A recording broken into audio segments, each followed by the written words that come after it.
Patrick.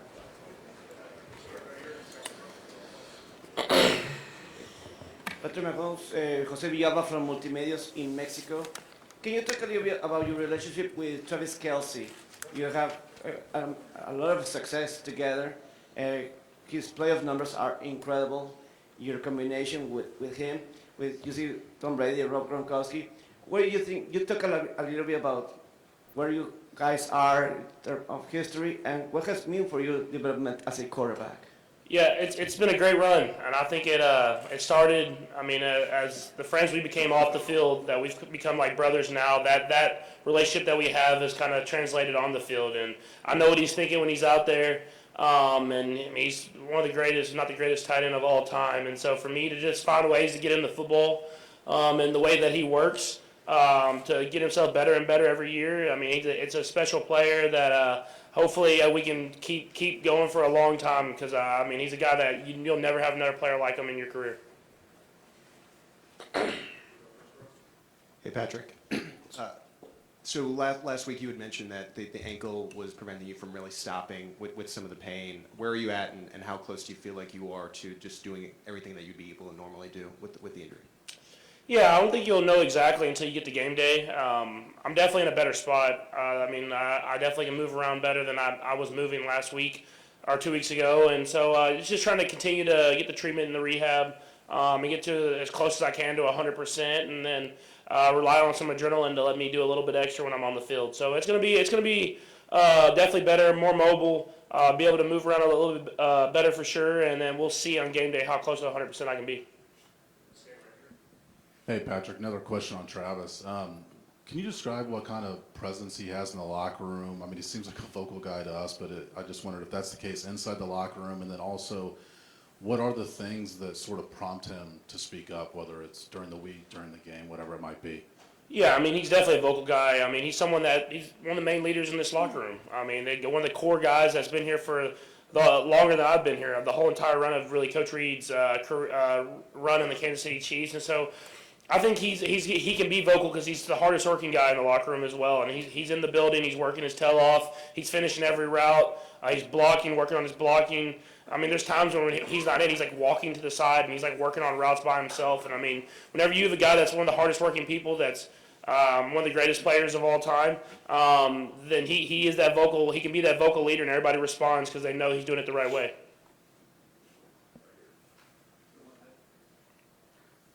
Patrick, what is the biggest challenge of facing this Eagles defense?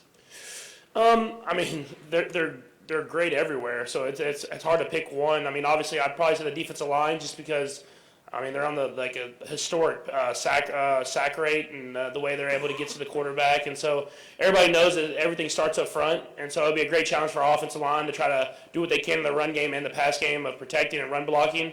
But I mean, they got great DBs, they got great linebackers, and so when you have a great unit, it's about how can you execute and prevent negative plays. And they've done a great job, especially in the playoffs, of causing negative plays, and turnovers are usually what win and lose a football game. And so for us, we understand it's going to be a great challenge through and through, but the defensive line is a special group, and so I'd probably say that. Hey, Patrick, how you doing? NFL Commissioner Roger Goodell is speaking today. I know you're the player union rep for the team. If there's anything you would like to see change the way the NFL operates, or anything you would suggest if you had a conversation with him, what would it be?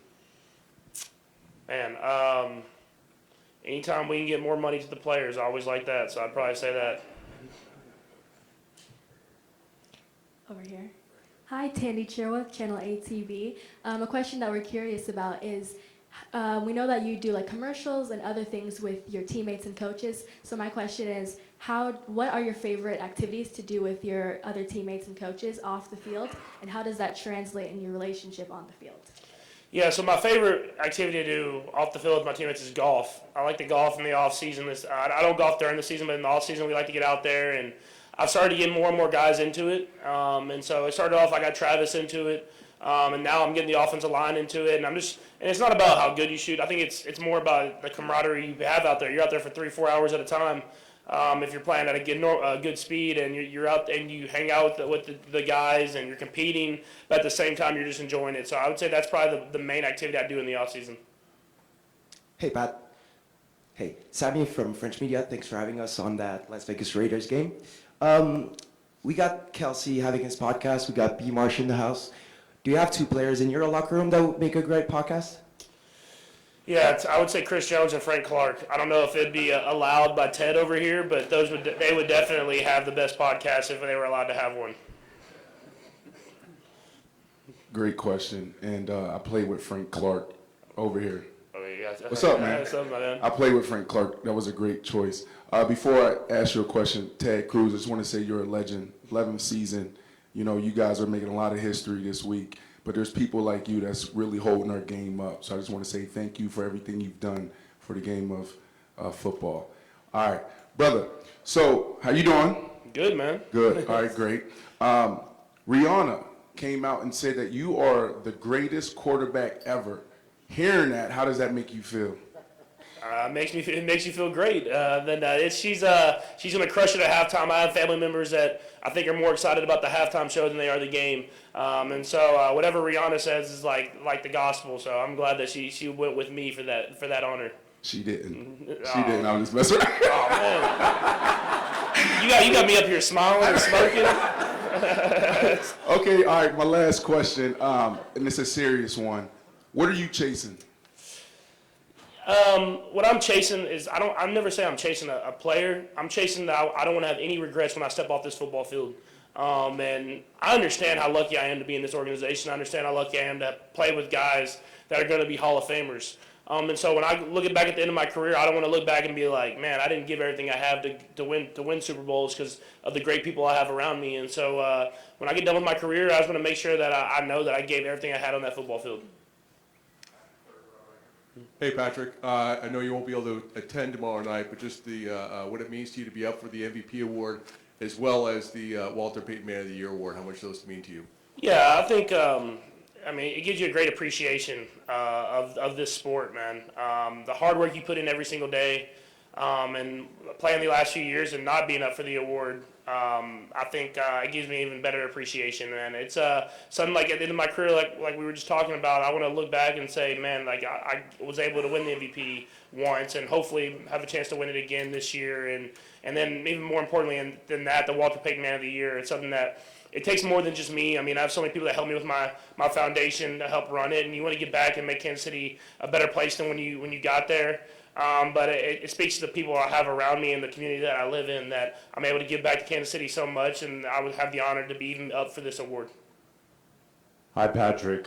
You tweeted LeBron James yesterday after he broke the scoring record. Do you have a relationship with him, and can you gather inspiration off of an accomplishment like that? Yeah, I mean, I first off, I talk to him every once in a while and try to gain as much advice as possible. But I think you gain inspiration because I think you heard him talking about it last night. It wasn't something that he was chasing. It wasn't something that he even thought was possible. He just continued to work every single year, every single day, and he got there. And he's still playing at a high level. And so, like I said, it's legendary stuff. I mean, there's some records that no one thinks will ever be broken. And to see a guy that puts in the work every single day and gets to that milestone, who's not even a scorer first. He's one of the greatest scorers of all time.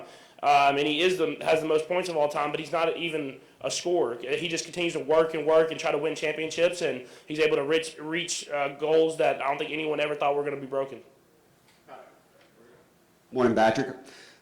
When you look at Andy Reid and Nick Sirianni and the magnetism that they bring to really rally players around them, they're similar in a way, but I think they're also different in that way. So from your perspective as a player, can you talk a little bit about, obviously outside of the sheer knowledge of the game, but those defining qualities that you look for in a coach that really enable a team like the Chiefs and like the Eagles to rally around those guys? Yeah, I think you just see the different generations between the coaches. I mean, both of them are obviously great coaches to have their teams in this moment. But as far as for me seeing Coach Reid, I think it's just the way he puts the work in every single day as well. So you never question that he's prepared and ready to go. He enjoys it. You still feel he has that kid spirit, and he likes to joke around and have fun. And then he knows how to get the best out of every single player. And there's a kind of a special, unique quality where he's able to get the best out of you no matter where you're from, or how that he has to do that. And so not only him, we have a lot of great coaches in this organization, and they push us every single day. And sometimes when we have practicing pads like on Monday we're like, why are we doing this? But we know that they're doing it for the right reasons to get us ready to go for the Super Bowl. All right, we got 3 more questions. We'll go right here in the front and then finish over here. Patrick, hi, Simon from Danish TV. I was just wondering, this is the 3rd time that you're here at the Super Bowl. Is there anything you're doing different this time around coming the others, and what especially that is that will help you win on Sunday? Yeah, I think you have a better understanding of the whole process, so you can kind of find those little windows where you can get a little extra film study in, a little extra rest. I think, especially the first Super Bowl when I was in Miami, it was like kind of, you got to go here, and you kind of were just kind of trying to figure out a way to get it all done. Whereas now I have a better understanding of the process and the schedule, and I had Ted and them sending me the schedule like a week early just so I could plan it out and have a good plan for what I was going to go about my week doing. Patrick, good morning. Kyle Nash with the three-point conversion. Obviously, this game, first 2 black quarterbacks facing each other. What do you see in Jalen Hurts that reminds you of a young Patrick Mahomes? Yeah, well, I'm not that old, but it's younger. Yeah, I mean, I think the best thing about Jalen is the way he works, man. He goes to work every single day, and you can see it. He gets better and better every single year, and that's what we're all striving to do is get better and better. And I'm better than I was when I was at that point in my career. And you continue to work, and you continue to put in that leadership role that he has, and you can see how the guys follow him, man. They follow him, and they'll do whatever they can to help that guy succeed. And so it'll be a great game, man. And obviously he can do all the physical stuff. He can run, he can throw, and do all that different type of stuff. But the work ethic is what will get you through, and I think that he's at the top tier of that. Thank you, Patrick. And hey, I'm in my 40s, so you're both younger than me. Yeah. Patrick, hi, good morning. Federico Olvera here from Damebola, Mexico City. Hello again. Patrick, so far in your career, what has been one of your plays that you have liked the most? And the second one, what is your favorite play in the history of the National Football League?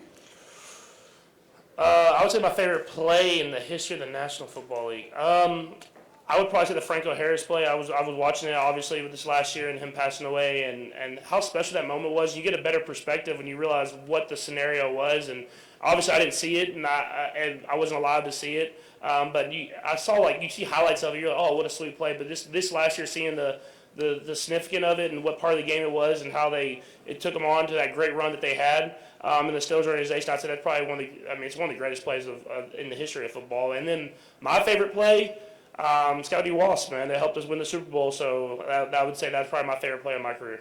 All right, thank you. I can't believe he got me that.